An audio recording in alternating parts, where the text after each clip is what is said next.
Hello friends, आज हम लोग परसेंटेज पे सेवन्थ लेक्चर पढ़ने वाले हैं। इससे पहले मैं सिक्स लेक्चर्स परसेंटेज पे दे चुका हूँ। प्लीज़ आप उन्हें देखिए अगर आपने उन्हें अभी तक नहीं देखा हो।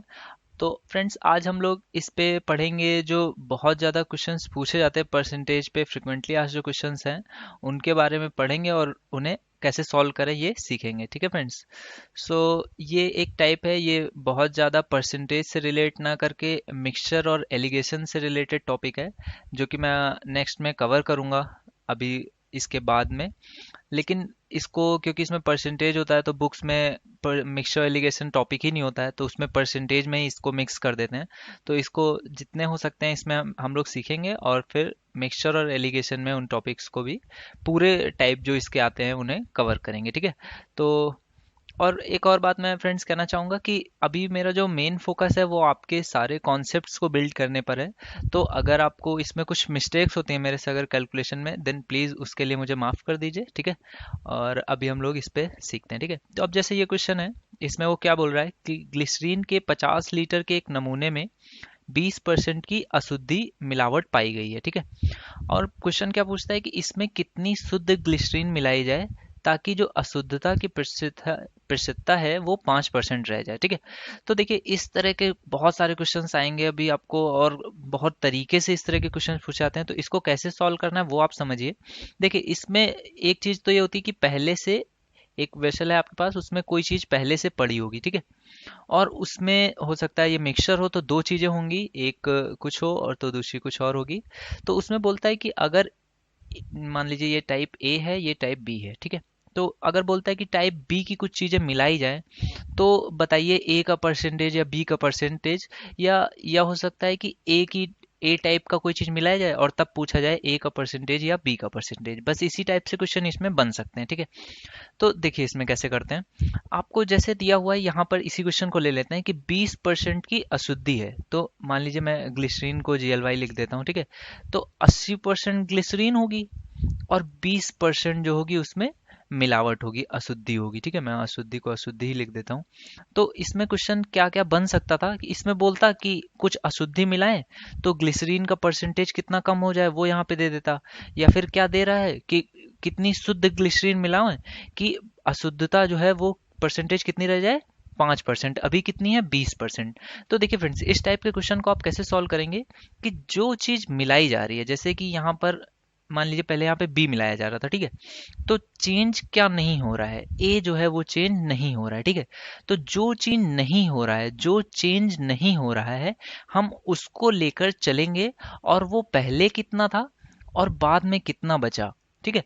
क्योंकि वो मिलाया नहीं गया है तो वो पहले और बाद में सेम रहेगा, इसलिए उसे इक्वेट कर लेंगे। ठीक है। यहाँ पे भी ए होगा। अगर मैं बी मिला रहा हूँ, देन मैं क्या करूंगा, ए पहले कितना था और ए बाद में कितना होगा, क्योंकि मिलाया बी गया है तो ए में तो चेंजेस आएंगे नहीं। तो हम लोग क्या करेंगे, ए को इक्वेट कर लेंगे। ठीक है। तो अब जैसे कि ये वाला क्वेश्चन है, चलिए अब इसको जल्दी से सॉल्व कर लेते हैं। अब तो आपको बात काफी हद तक समझ में आ गई है। तो देखिए क्या कह रहा है, 50 लीटर के एक नमूने में, तो मैंने लिखा यहाँ पे 50 लीटर का नमूना है। ठीक है। उसमें क्या है, 20% की अशुद्धि है। अब देखिए मिलाया क्या जा रहा है, ग्लिसरीन मिलाई जा रही है। तो यानी कि अशुद्धि तो चेंज होगी नहीं, तो अशुद्धि अभी कितनी है, 20%। ठीक है। तो 20% 50 का जो है ये अशुद्धि का अमाउंट आ जाएगा। 50 लीटर का अगर मैं 20% निकालूंगा तो अशुद्धि मुझे मिल जाएगी। तो ये चेंज होने से रहा। तो अब वो क्या बोल रहा है कि कितनी परसेंट ग्लिसरीन मिलाई जाए ताकि अशुद्धता की प्रतिशतता 5% रह जाए। तो देखिए मिलाई ग्लिसरीन जा रही तो अशुद्धता तो चेंज होगी नहीं। तो मैंने माना कि 5% जो है अशुद्धता अब हो गई, जैसा क्वेश्चन कह रहा है। तो इसमें माना है मैंने कि कुछ एक्स अमाउंट जो है मिलाया गया होगा ग्लिसरीन का। तो देखिए पहले मिक्सचर कितना था, 50 लीटर। अब उसमें कुछ भी मैं मिलाऊं तो वो अमाउंट तो बढ़ता ही जाएगा ना। तो 50 प्लस एक्स अमाउंट हो जाएगा। तो मैं 50 प्लस एक्स नहीं लिखूंगा कभी भी। यहाँ पे मैं क्या लिखूंगा कि अमाउंट मान लीजिए कितना हो गया, ए हो गया। ठीक है। मैंने एक्स यहाँ पे यूज कर दिया इसलिए ए लिख रहा हूँ, अदरवाइज मैं यहाँ पे एक्स लिख देता। ठीक है। तो ए अमाउंट नेक्स्ट हो गया मेरे पास, और 50 लीटर में 20% है तो नया जो अमाउंट है, ए अमाउंट है, उसमें 5% अशुद्धि है। तो मुझे पता है कि अशुद्धि तो मिला ही नहीं गई, तो अशुद्धि तो उतनी ही रहेगी। ठीक है। तो देखिए परसेंटेज का सिंबल परसेंटेज के सिंबल से कट जाएगा, 5 से आप इसको डिवाइड कर दीजिए तो ये 5 से 5 कट जाएगा, यहाँ पे 10 बचा। तो ए की वैल्यू कितनी आ गई, 200। इसका मतलब क्या हुआ फ्रेंड्स कि जो नया जो मिक्सचर बन गया वो हमारा कितने का बन गया, 200 का, और पहले कितने का था, 50 का। ठीक है, तो 50 से 200 हो गया, यानी कि 150 कोई चीज मिलाई गई। तो 150 लीटर क्या मिलाया गया, ग्लिसरीन मिलाई जा रही है। ठीक है, तो हमारा आंसर क्या आ गया कि जब 150 लीटर ग्लिसरीन मिलाई जाएगी तब जो है अशुद्धता जो है वो कितनी रह जाएगी, सिर्फ 5% रह जाएगी। ठीक है, तो इस टाइप से इन क्वेश्चंस को करते हैं। चलिए एक और टाइप देखते हैं, तो अब आपको और क्लियर हो जाएगा। अब जैसे कि ये फ्रेंड्स है, ठीक है, 15 लीटर का मिक्सचर दिया हुआ है, 15 लीटर का मिक्सचर है, उसमें 1:4 के अनुपात में क्या है, अल्कोहल और पानी है। ठीक है, मैं यहाँ पे लिख देता हूँ, अगर 15 लीटर मिक्सचर है तो उसमें क्या है, अल्कोहल कितना है, 1 अल्कोहल है, और पानी कितना है, वाटर कितना है, 4 वाटर है। ठीक है, वो क्या बोल रहा है कि यदि मिश्रण में 3 लीटर पानी मिलाया जाए, तो देखिए मिलाया क्या जा रहा है, पानी मिलाया जा रहा है। ठीक है, और यहाँ पर तो अमाउंट भी दे दिया 3 लीटर। तो अब क्या पूछ रहा होगा कि नए मिश्रण में अल्कोहल का परसेंटेज क्या होगा। ठीक है, तो अब देखिए आप क्वेश्चन को कैसे करेंगे, इस टाइप के क्वेश्चन को। तो देखिए पहले अमाउंट कितना था, 15 लीटर। ठीक है, 15 लीटर में, अब मैं जरूरी नहीं यहाँ पे मैं परसेंटेज में लिखूं, मैं रेशियो में लिख दूंगा। तो अब देखिए रेशियो में लिखना सीखिए। अल्कोहल कितना है, एक है, कितने में, 5 में से। ठीक है, 1/4 नहीं लिखेंगे, एक है कितने में, टोटल कितना है नीचे, एक अल्कोहल है तो 4 वाटर भी है, तो टोटल कितना है, 5 है। ठीक है, तो 1/5 है। ठीक है, हमारा पहले अल्कोहल कितना है, 1/5, और क्योंकि पानी मिलाया जा रहा है तो अल्कोहल तो चेंज होगा नहीं, तो अल्कोहल मानते हैं कि अब रेशियो कितना हो जाएगा, एक्स रेशियो हो जाएगा। ठीक है, और टोटल अमाउंट कितना मिलाया गया, 3 लीटर मिलाया गया, तो टोटल अमाउंट अब कितना हो जाएगा, 15 और 3 18। ठीक है, तो एक्स की वैल्यू देखिए, 5 से यहाँ पे 15 कट जाएगा तो ये कितना हो गया, 3। तो एक्स की वैल्यू कितनी आ गई, 3/18, यानी कि 1/6। ठीक है, और 1/6 आपको पता है कितना परसेंट होता है, क्योंकि देखिए यहाँ पे तो मुझे रेशियो में पता चल गया कि 1 भाग अल्कोहल होगा तो उस कितने भाग में, 6 भाग में, यानी कि अगर मुझसे रेशियो पूछ रहा था तो मैं क्या लिखता, 1:5 हो जाएगा रेशियो। लेकिन उसने रेशियो नहीं पूछा, उसने क्या पूछा हुआ है कि अब परसेंटेज कितना बचेगा अल्कोहल का, तो 1/6 यानी कि कितना परसेंट होता है, आपको याद होना चाहिए, 16 सही 2/3%। ठीक है, तो ये अगर परसेंट पूछा है तो ये, और अगर पूछे कि किस अनुपात में होंगे तो 1:5, या फिर अनुपात को भी इस तरह से पूछता है कि यहाँ पर तो ये पूछा है कि अल्कोहल और पानी का रेशियो है, अगर वो पूछे अल्कोहल और मिश्रण का रेशियो, कई बार इस तरह से भी पूछता है फ्रेंड्स, तो इन चीजों को ध्यान दीजिए। अल्कोहल और मिश्रण का रेशियो पूछा हो तब कैसे करेंगे, अल्कोहल यहाँ पे अगर 1 होगा तो मिश्रण कितना है, 5 और 1 6। तो रेशियो भी किस तरह से पूछ रहा है, आप उस चीज को भी ध्यान दीजिएगा। ठीक है, चलिए और इसी टाइप के कुछ और क्वेश्चंस को अब मैं बोल देता हूँ, उस तरह से आप लोग देखिए तो जल्दी जल्दी आप समझ सकेंगे। जैसे कि क्वेश्चन गिवन हो, इस पे किस तरह से बनता है वो मैं आपको समझा रहा हूँ कि 12 लीटर एक घोल हो, ठीक है, एक मिश्रण है जिसमें कि बोला हो कि 4% चीनी है, चीनी यानी शुगर है 4% उसमें। ठीक है, अब उसमें क्या बोल रहा है कि वाष्पन से 2 लीटर पानी उड़ा दिया गया। क्वेश्चन को आप समझ लीजिए, उसमें क्या किया गया, उसने बोला कि धूप में रख दिया तो क्या हुआ कि 2 लीटर पानी उड़ गया, 2 लीटर पानी उड़ गया। देखिए क्वेश्चन इस तरह से बोलेगा कि आपको लगेगा कि ये तो पता नहीं कौन से चैप्टर से पूछ दिया है, लेकिन है कौन सा, बहुत ही इजी सा आपका कॉन्सेप्ट है। ठीक है, तो बोल रहा है कि 2 लीटर पानी उड़ गया, बताओ अब चीनी की प्रतिशतता या चीनी का कंसंट्रेशन क्या होगा, चीनी का परसेंटेज क्या होगा। ठीक है, ये क्वेश्चन पूछा, तो आपके लिए बहुत इजी, आपको कुछ भी नहीं करना है, तो बहुत इजी है, क्या है, 12 लीटर का 4% है चीनी।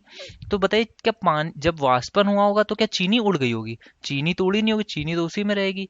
तो ये क्या हो जाएगा, 12 लीटर का 4% इज इक्वल टू, अब देखिए जो टोटल मिक्सचर था वो पहले कितना था, 12 लीटर, 2 लीटर पानी उड़ गया तो अब बचा कितना होगा, 10 लीटर। ठीक है, 10 लीटर में हमने माना कि x% जो है वो चीनी का परसेंटेज हो गया होगा।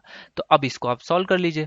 देखिए यहाँ पे लीटर का परसेंटेज और यहाँ पर अब बचा हुआ लीटर का परसेंटेज, क्योंकि चीनी तो उतनी ही रहनी है, चीनी चेंज होनी नहीं है, तो x% आपको पता चल जाएगा।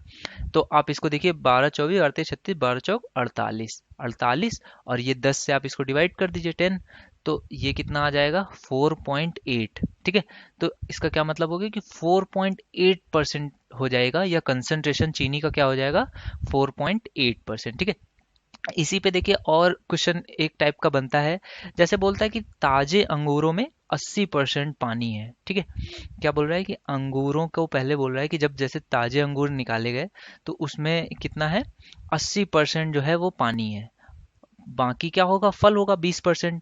ठीक है।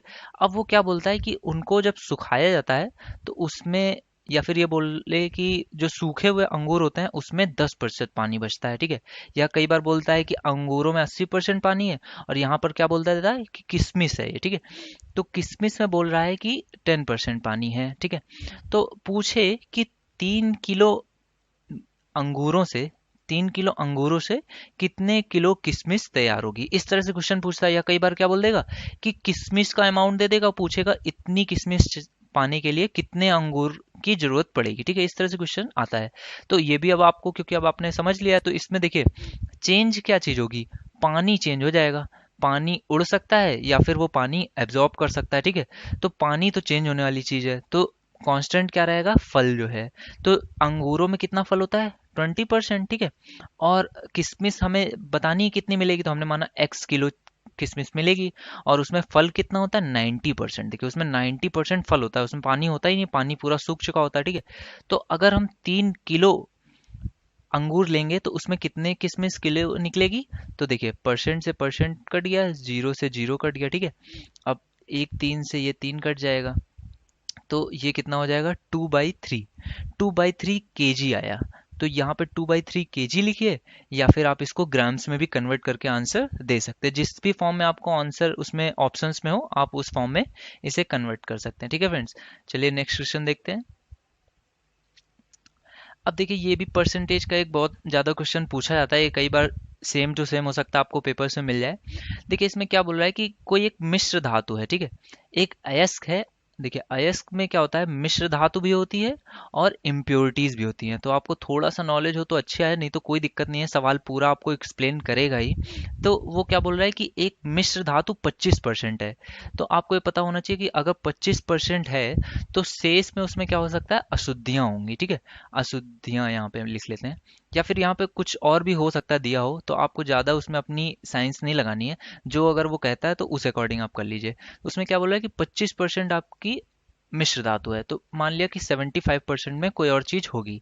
अब वो देखिए क्या बोल रहा है कि मिश्र धातु 25% है जिसमें 90% लोहा है। तो इस जो 25% मिश्र धातु है इसमें कितना है, इसका 90% जो है वो क्या है, लोहा है, ठीक है। तो ये भी आपको बात समझ में आ गई। अब देखिए आगे क्या बोल रहा है, इसके अतिरिक्त अयस्क के शेष 75% में कोई लोहा नहीं है, ठीक है। तो इसके अतिरिक्त जो है यहाँ जो अशुद्धियां मैंने बताई थी, या ये जो 75% है, इस 75% में क्या बोल रहा है, कोई लोहा नहीं है। तो अब हमें क्या चाहिए, 60 किलो शुद्ध लोहा प्राप्त करने के लिए अयस्क की अपेक्षित मात्रा किलोग्राम में बतानी है, ठीक है। तो इजी सा क्वेश्चन है। देखिए हमने मान लिया कि जो मिश्र धातु था, सॉरी जो अयस्क था, अयस्क यहाँ पे था, तो अयस्क का हम लोग मान लेते हैं कि एक्स अमाउंट हमने लिया हो, ठीक है। तो एक्स का पहले तो 25% लेना होगा, यानी कि 25% आपको पता है कितना होता है, 1/4 होता है, ठीक है। तो 1/4 जब उसका ले लेंगे तो वो हमें क्या मिलेगा, मिश्र धातु, ठीक है। और मिश्र धातु में भी लोहा कितना है, 90%, यानी कि 9/10। इतना जो है ये हमारा लोहा निकल के आया, ठीक है। अगर x हम एस्क लेंगे तो उसमें इतना हमें लोहा मिलेगा, ठीक है। अब वो बोल क्या रहा है कि हमें कितना लोहा चाहिए, उसे चाहिए 60 किलो लोहा, ठीक है, 60 किलो लोहा चाहिए। तो वो पूछ रहा है कितनी एस लगेगी, तो सिंपल सी इक्वेशन बन गया, आप इसे सॉल्व कर लीजिए। तो देखिए ये कितना हो जाएगा, 600 मल्टीप्लाइड विथ 4 डिवाइडेड बाई 9, ठीक है। तो आप इसको आसानी से सॉल्व कर लेंगे। इसको 3 से काट दीजिए, 3, ये 3 से कटेगा 2, तो ये कितना आ जाएगा, 800/3, ठीक है। तो इस तरह से इन क्वेश्चन को भी हम लोग जल्दी से आराम से सॉल्व कर सकते हैं, ठीक है। नेक्स्ट क्वेश्चन देखते हैं। अब देखिए फ्रेंड, जैसे कि ये क्वेश्चन है, इसमें क्या बोल रहा है कि एक प्रकार के द्रव में 20% अम्ल है तथा दूसरे प्रकार के द्रव में 35% जल है। पहले द्रव के 10 अंश और दूसरे द्रव के 4 अंश मिलाकर एक गिलास में भरे हैं, तद अनुसार उस गिलास में जल का प्रतिशत बताइए, ठीक है। तो देखिए जल दोनों से निकालना है और हमें एक गिलास में डालना है। तो मैंने मान लिया कि दो द्रव ए और बी हैं, ठीक है। तो ए में अम्ल कितना है, 20%, तो इसमें जल कितना होगा, 80%। और दूसरा जो है उसमें जल दिया हुआ है, जल कितना है, 35%, तो इसमें अम्ल कितना होगा, 65%।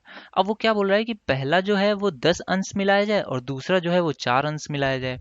तो इनको मिलाया जाए और एक गिलास में डालते हैं, तो जल का परसेंटेज बताना है। तो देखिए 10 का 80% तो 8 होता है, तो आप आसानी से निकाल लेंगे। लेकिन 4 का 35% निकालने में थोड़ी सी कठिनाई होगी। लेकिन अगर यहाँ पर 400 होता तो हम 35% उसका आसानी से निकाल लेते, क्योंकि 100 का 35% 35 होता है, और 400 का इसको 4 से मल्टीप्लाई कर देते तो 140 आ जाता। तो देखिए आप इसको इसी तरीके से करिए जैसे आपको ईजी लगे। आप क्या कीजिए, इसमें भी 100 का मल्टीप्लाई कर लीजिए, ठीक है, और इसमें भी 100 का मल्टीप्लाई कर लीजिए, क्योंकि उसने क्या पूछा है कि 10 अंश और 4 अंश मिलाएं। तो अगर यानी कि ये 10 हो तो ये 4 हो, तो मैं वही चीज कर रहा हूँ, 10 और 4 की बजाय बस मैं लिख के आ रहा हूँ 1000, और इसको क्या लिख रहा हूँ 400, ठीक है। देखिए तो इससे आंसर में कभी भी फर्क नहीं पड़ेगा, आप इसकी चिंता कभी भी नहीं कीजिए, ठीक है। तो 1000 का 80% कितना हो जाएगा, 800, ठीक है, और 400 का 35% कितना हो जाएगा, 140, ठीक है। तो अब इन दोनों को ऐड किया तो ये तो हमारा आ गया कितना, जल है, और क्योंकि परसेंटेज पूछा, जल का प्रतिशत बताना है, तो अपॉन में कितना हो जाएगा, टोटल हमने कितना लिक्विड्स लिए हैं, 1000 और 400, तो टोटल कितना हो गया 1400, और परसेंटेज पूछा है तो 100 से आप इसको मल्टीप्लाई कर दीजिए, ठीक है। तो अब आप इसको सॉल्व कर लेंगे, दो जीरो से दोनों जीरो कट जाएंगे, ठीक है। 800 और 14, 800 140 कितना हो जाएगा 940, और इसको आप डिवाइड किससे कर देंगे, 14 से, ठीक है। तो आप इसको अब थोड़ा सा सॉल्व कर लीजिए, इसका आंसर अप्रॉक्स आ जाएगा 67.14, ठीक है। ये आपका आंसर आ जाएगा कि इतने परसेंट जो है उसमें वाटर होगा। और देखिए देख के भी समझ में आ रहा है कि 80% ये काफ़ी अमाउंट लिया गया, और यहाँ पे भी 35% है, और ये कम भी है, तो ज़्यादा इसी की तरफ टेंड होगा, ठीक है। तो 67%, इस तरह से आप ये भी चेक कर सकते हैं कि आपका आंसर सही भी आ रहा है, ठीक है। नेक्स्ट टाइप फ्रेंड्स देखते हैं इसमें और किस तरह से क्वेश्चन पूछे जाते हैं। अब देखिए ये एक क्वेश्चन बहुत पूछा जाता है आय व्यय और बचत का। इस पे जो कठिन क्वेश्चंस बनते हैं वो मैं रेशियो एंड प्रोपोर्शन में सिखाऊंगा। वो रेशियो से जो कुछ क्वेश्चंस बनते हैं जो बहुत ही डिफिकल्ट हो जाते हैं, लेकिन परसेंटेज में इसमें बहुत इजी क्वेश्चंस ही बनते हैं, लेकिन जितने भी टफ बनते हैं मैं आपको अभी समझा दूंगा। देखिए इसमें क्या पूछ रहा है कि एक आदमी, इसमें एक तो बहुत बेसिक सी चीज आप समझ लीजिए कि जितना आदमी कमाएगा उसी में से व्यय भी करेगा और उसी में से वो बचत भी करेगा, ठीक है। तो ये तो बहुत बेसिक सी चीज आप जान ही लीजिए, ठीक है। तो वो क्या बोल रहा है, अपनी आय का 75% खर्च कर देता है, तो यानी कि व्यय कितना कर देता है वो, 75% व्यय कर देता है, ठीक है। और उसकी आय बोल रहा है 20% बढ़ जाती है और व्यय भी 10% बढ़ जाता है, तो बचत में वृद्धि बताइए, ठीक है, ये पूछ रहा है। तो मैं यहाँ पे क्या मानता हूँ कि माना कि मैंने कितना कमाया, 100 रुपए कमाया, तो पहले मैं कितना व्यय कर देता था, 75%, तो बचाता कितना रहा हूँगा, 25%, ठीक है। लेकिन अब वो क्या बोल रहा है कि उसकी जो आय है वो क्या होती है, 20% बढ़ जाती, यानी कि प्लस हो गया 20%, ठीक है। तो ये कितनी हो जाएगी, 100 का 20% मैंने बढ़ा दिया तो कितनी हो गई 120। तो बोल रहा है व्यय भी 10% बढ़ जाता है, तो पहले मेरा व्यय कितना था 75, अब इसका 10% ये भी बढ़ गया है, तो अब ये कितना हो जाएगा 75 और प्लस 7.5, 75 का 10% कितना हो जाएगा 7.5, ठीक है।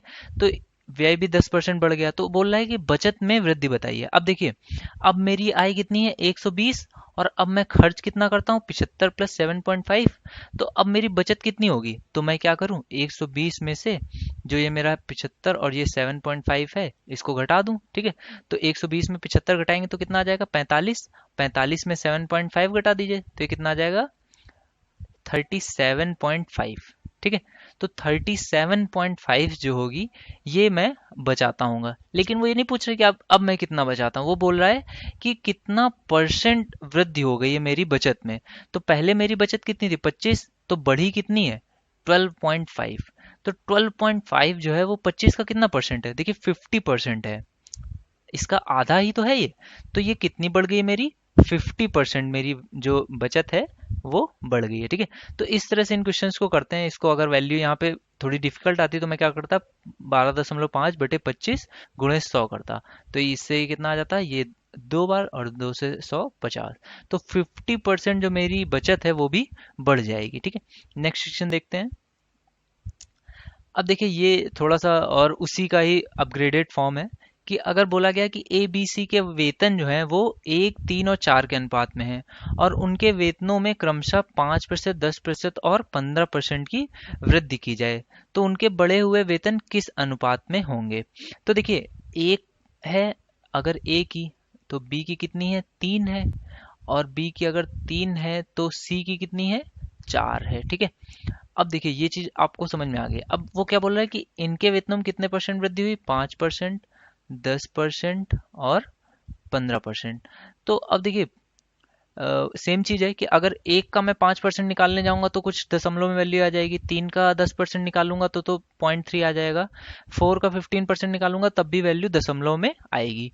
तो मैं क्या करूं, अगर मैं इसमें 100 का गुणा कर लूं तीनों वैल्यूज में, तो क्योंकि ये रेशियो में है तो इनमें चेंज तो आएगा नहीं। ठीक है, तो ये इसी फॉर्म में रहा। और अब मैं इसमें क्या कर रहा हूँ, 5%, 10% और 15% इसमें ऐड कर देता हूँ। ठीक है, तो देखिए 100 में 5% बढ़ाया तो मेरी कितनी हो गई, 105। 100 का 5%, 100 ही 5 ही हुआ। ठीक है, और 300 में 10% 30 और बढ़ाई तो अब कितनी हो जाएगी, 330।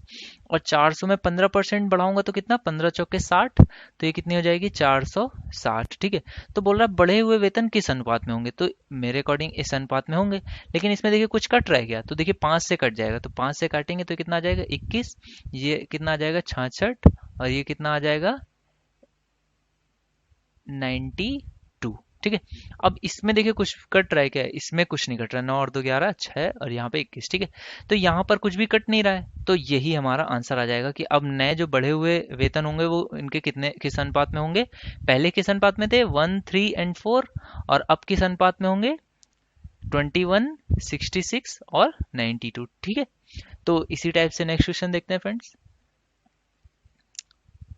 अब जैसे कि ये क्वेश्चन है कि तीन व्यक्ति ए बी सी जिनके वेतनों का जोड़, ये इसमें थोड़ा डिफिकल्ट क्वेश्चन है, इसको भी आप समझ लीजिए कि तीन व्यक्ति ए बी सी हैं जिनके वेतनों का जोड़ कितना है, 72,000 रुपए है, क्रमशः अपने वेतन का 80, 85 और 75% खर्च कर देते हैं। अब देखिए ए है, ये बी है और ये सी है।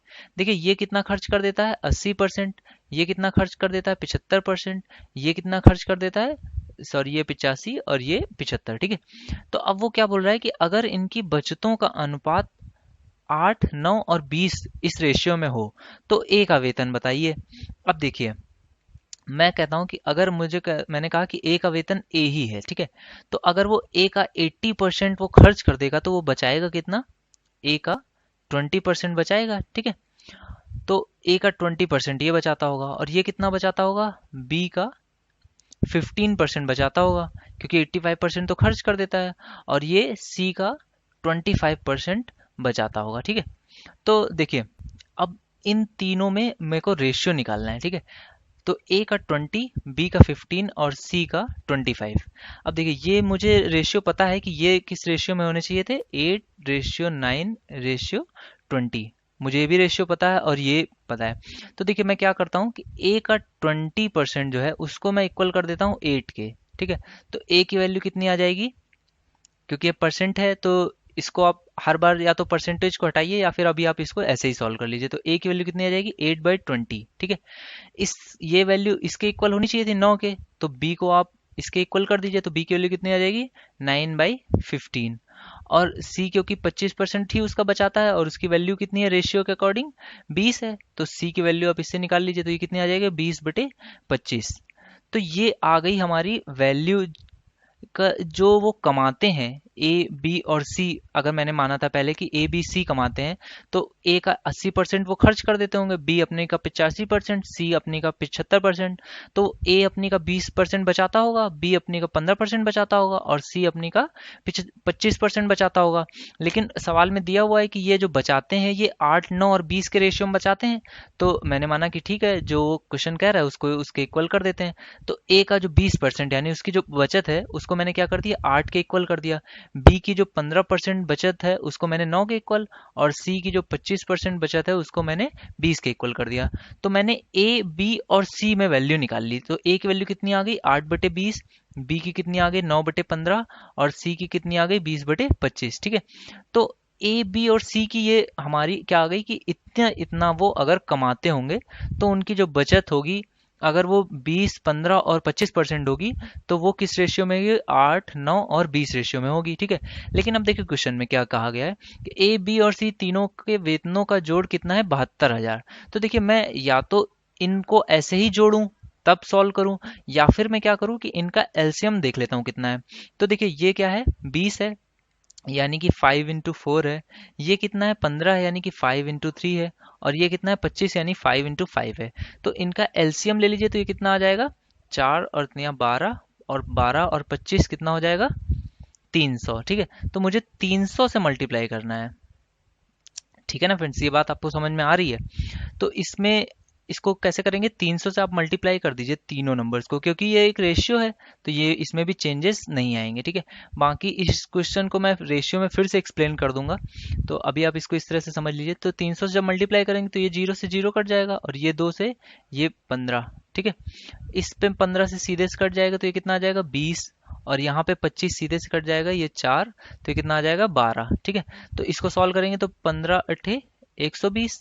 ठीक है, और 20 नया 180, और ये कितना आ जाएगा 20, और ये 12 240। ठीक है, तो देखिए अब ये मेरा नया रेशियो आ गया। ठीक है, या फिर मैं इसमें से एक एक जीरो भी काट सकता हूँ। ठीक है, तो देखिए ये कितना आ गया दो, इसको 120 180 और 240, तो जीरो से जीरो काट दिया।